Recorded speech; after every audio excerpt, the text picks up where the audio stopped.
In your new book, I have a copy here, you have a copy here, The Rise and Fall of Nations, you outline 10 factors that identify winners and losers in the global economy. One of those winners, in your opinion, is India, despite its shortcomings. One of the potential losers is China. So let's go through those. Why is it that you think India may have a bright future? Right. I think, my line about India has been that it has consistently disappointed the optimists and the pessimists. That's the history of India, right? And I think that the good thing is that the expectations about India have been reset now. So the hype about India, which was there, has really been deflated a lot. Even Modi coming to power, there was a lot of hype about that. Now there's a lot of realism. So one of the rules I have out there is that is the hype watch, that for countries that are too hyped up, be a bit cautious. And for the countries which people are ignoring, those are the countries where you're likely to sort of be rewarded going forward in the next 5 years or so. So that's one of the rules that I speak about on India. But the other issue about India, which I feel is, which is fine, is the fact that in India, the problems are just not as acute in other parts of the world. So it's a bit of a relative game as well. And the fact that the rest of the region, South Asia, is beginning to do better. So even the other countries like Bangladesh, Sri Lanka, and I dare say Pakistan, those countries are beginning to do better, and that should help the region as such. To go into your 10 principles just a little bit here. So India, the population's growing. That's good under one of your principles, right? The demographics. The location, as you said, the geography, being able to take advantage of its location. On the other hand, political reform, the importance of political reform. Prime Minister Modi came in, wanted to reform, hasn't worked out yet the way he expects to. And also government regulation. There's a lot of government regulation in India. Yeah, there's a lot of state meddling which happens in India. And, so the entire chapter on perils of state, in fact, is very focused on that. But I feel that it is somewhat reducing. So this is all about change. Like all these 10 rules focus on change. If you look at the absolute snapshot, it'd be very difficult to.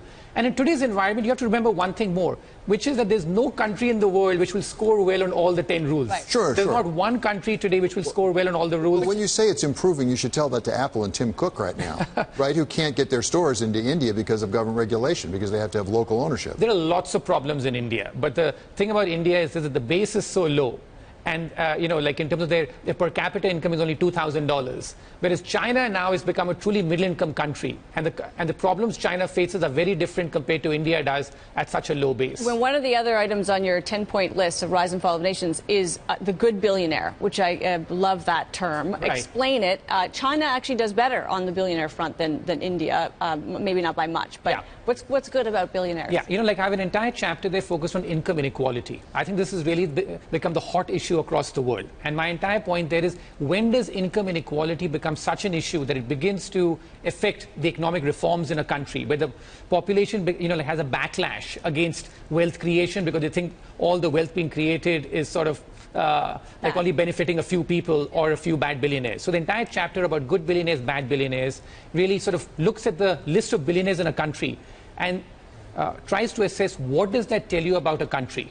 And in India's case, in fact, if you look at what was happening last decade, all the billionaires who were rising were either people who had merely inherited their wealth, or billionaires in corruption-prone industries such as real estate, mining, commodities. That's now changing a bit this decade.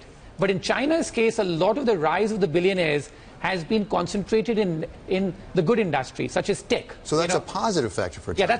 So why are you so skeptical about China's future?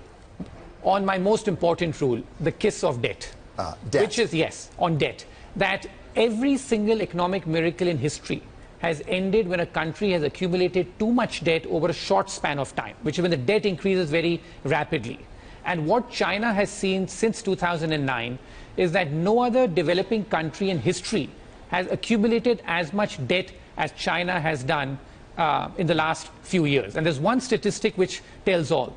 Today, it takes $6 of debt to create $1 of growth in China. At the peak of the US housing bubble in 2008, it took $3 of debt to create $1 of growth in China. So they're buying growth. In the United States. They're buying growth with debt, is what you're saying. Massive amounts of debt. And it's getting more expensive. And it's not a very good bargain. That's right. And this is not how China used to be.